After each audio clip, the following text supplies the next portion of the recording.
Pagbati sa iyo, listener, nandito na naman tayo para sa isang malalimang agsisid. Ang hawak natin ngayon, isang napakahalagang dokumento. Ito yung desisyon ng Korte Suprema, GR Nos. 278353 and 278359. Pinetsahan to ng Hulyo 25, 2025. Tungkol to sa mga petisyon laban sa impeachment complaint kay Vice Presidente Sara Duterte. Okay, ano ba ang misyon natin ngayon? Simple lang, hihimayin natin itong desisyon. Titingnan natin yung 5 pinakaimportante na doktrina o prinsipyo ng batas na tinalakay dito ng Korte Suprema. Linawin ko lang focus tayo sa legal, hindi sa politika. Sige, simulan na natin. Tama. Ang pag-uusapan natin ngayon nakafocus talaga sa pagpapaliwanag ng mga legal concepts na ginamit ng korte. Ito'y base mismo sa nakasulat, ha? Hindi lang yung ano yung naging hatol, pero mas importante bakit ba ito mahalaga sa sistema ng batas natin. Sige. Unahin natin yung doktrina number 1, yung kalikasan daw ng impeachment process. Sabi dito, primarily a legal and constitutional procedure but with political characteristics. Medyo parang magulo pakinggan. Paano ba yon? Legal pero may politika. Oo, magandang tanong yan kasi medyo tricky nga pakinggan. Ang ibig sabihin niyan, based sa paliwanag ng korte, bagamat nangyayari siya sa political na environment, di ba? Kongreso yan. Pero yung mismong proseso, hindi siya basta-basta political exercise lang. Nakaugat kasi siya sa saligang batas. May rules, may legal implications. Kaya nga tinawag na sui generis. Ibig sabihin, natatangi siya. Okay. So, hindi siya ordinaryong proseso lang. Exactly. At dahil dyan, ito yung importante. Hindi pwedeng isantabi yung mga basic rights. Kinonfirm ng korte dahil legal at constitutional procedure siya yung mga prinsipyo gaya ng due process at saka yung right to speedy disposition of cases. Applicable pa rin yan sa buong proseso ng impeachment. Kahit sa impeachment mismo? Oo, sa buong proseso. At related dyan, yung sinasabing political characteristics, hindi ibig sabihin nun na wala nang pakialam ang korte. Dito papasok yung tinatawag na judicial review. Kung may legal issues, lalo na kung may alegasyon ng grave abuse of discretion, Teka, grave abuse of discretion, ano yun sa Tagalog? matinding pagmamalabis. Sa kapangyarihan. Tama, matinding pagmamalabis. Kung may ganyang alegasyon laban sa Kongreso sa pag-handle ng impeachment, may kapangyarihan at tungkulin ng Korte Suprema na silipin yan. Hindi pwedeng excuse yung political question para din nila tignan. So hindi pala totally hands-off ang korte. Akala ko kasi pag impeachment, parang bahala na ang Kongreso. Dito nagiging interesting talaga. Eksakto. Diyan napapasok yung pangalawang doktrina, yung saklaw ng judicial review sa impeachment. Sinabi ng korte, trabaho nila na tiyakin na kung may natanggal man na impeachable officer, hindi lang yun dahil sa politika. Dapat nasunod yung proseso sa konstitusyon. Sila yung bantay, kumbaga? Oo, parang ganun. Tagabantay kung nasunod ba yung saligang batas. At alam mo ang ganda dito, kinikilala naman nila yung kapangyarihan ng Kongreso. Yung sole power na mag-initiate, yung sole power na mag-try ng impeachment cases. Pero, nandyan pa rin yung mandato ng Korte Suprema sa ilalim ng Article 8, Section 1. Ito yung kapangyarihan nilang i-check kung may grave abuse of discretion amounting to lack or excess of jurisdiction ba na nangyari sa kahit anong sangay ng gobyerno. Kasama ang Kongreso. Kasama ang Kongreso, lalo na pag ginagawa nila yung impeachment functions nila. Hindi pwedeng gamitin yung politika para lang, labagin yung konstitusyon. Malinaw. Napaka-importante ng balance. Okay, punta tayo sa pangatlo. Yung mismong proseso na sa Kamara. Article 11, Section 3.2, pag-file at pag-refer ng impeachment complaint. May mga specific steps daw. Oo, very specific ang Constitution dyan. At inulit lang ng korte. Sabi sa Section 3.2, kapag may complaint na verified, Verified, meaning nanumpa yung nagsampa? tama, may panumunpaan na yung mga aligasyon, totoo. based sa personal knowledge niya o sa mga hawak niyang records. Tapos, dapat i-endorso ng kahit isang miyembro ng kamara. Pag nagawa yan, eto na yung obligasyon. Dapat agad isama sa order of business.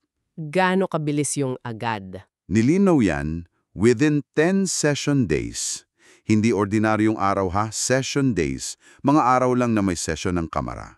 Okay, 10 session days. At eto pa yung matindi, yung talagang binigyang diin ng korte, yung trabaho ng Secretary General o kahit ng Speaker na isama yan sa order of business. Ministerial daw. Ministerial. Ano nga ulit yon? Yung parang obligado lang silang gawin? Obligado, walang choice. Hindi pwedeng i-delay, hindi pwedeng pag-aralan muna, hindi pwedeng i-hold. Utos ng konstitusyon, sundin mo, period. Sa loob ng 10 session days, dapat nandoon na. Wow! At binanggit din, hindi rin pwedeng basta i-consolidate o pagsama-samahin yung mga sumunod na reklamo. Kung yung nauna, hindi pa tapos yung 10-day period niya. Bawat isa dapat dumaan sa proseso. Talagang mahigpit yung constitution dyan. Walang lusot dapat, kahit anong political pressure, utos ng batas. Galing yan para sa accountability, para di maipit yung reklamo. Okay, pang-apat na doktrina. Ito yung sikat na one-year bar rule. Nasa Article 11, Section 3.5. Bawal daw mag-initiate ng impeachment laban sa iisang opisyal ng higit sa isang beses sa loob ng isang taon. Paano to in-apply dito sa kaso? Eto, critical yung timing dito. Kailan ba nagsisimula yung pag-initiate para sa one-year bar? Sabi ng korte, based sa analysis nila, yung isang taon na ban magsisimula lang tumakbo kapag yung naunang impeachment complaint na-dismiss na. O kaya, parang na-archive na at tapos na. Dismissed or archived? Okay. So, dito sa kaso ni VP Duterte, may 3 naunang complaints na na-file noong December 2024 yata yun. Hindi to na-aksyonan ng Committee on Justice hanggang mag-adjourn yung 19th Congress. Oo, natatandaan ko yan. So, tinuring ng korte na yung 3 yon ay effectively terminated and dismissed noong February 5, 2025. Yan yung date na na-archive sila dahil nag-adjourn na ngayong Kongreso. Okay, so Feb 5, 2025, parang start ng one-year clock? Parang ganon. Nagsimula ng tumakbo yung one-year bar. Tapos may lumitaw na pang-4 na complaint. Ang kaibahan daw nito, yung initiation method.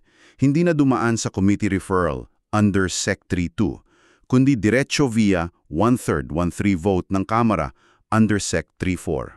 Ibang paraan pala yun. Turing na bago ay hindi pwedeng simulan bago matapos yung isang taon mula Feb 5, 2025. So, bawal muna until after February 5, 2026.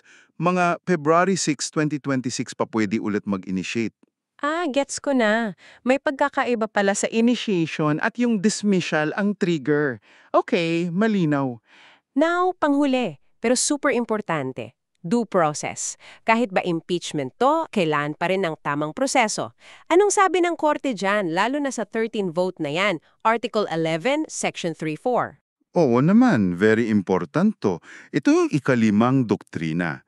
Mariin sinabi ng korte, yung Section 3.4, yung initiation via 13 vote, hindi yan hiwalay sa ibang parte ng Constitution, lalo na sa due process. Hindi porket 13 vote na lang, pwede nang atropelyehin yung proseso. So ano yung mga kailangan para masasabing may due process pa rin? Naglatag sila ng parang minimum requirements. Medyo madami to pero isa-isahin natin. Una, yung draft articles of impeachment dapat may kasamang ebidensya.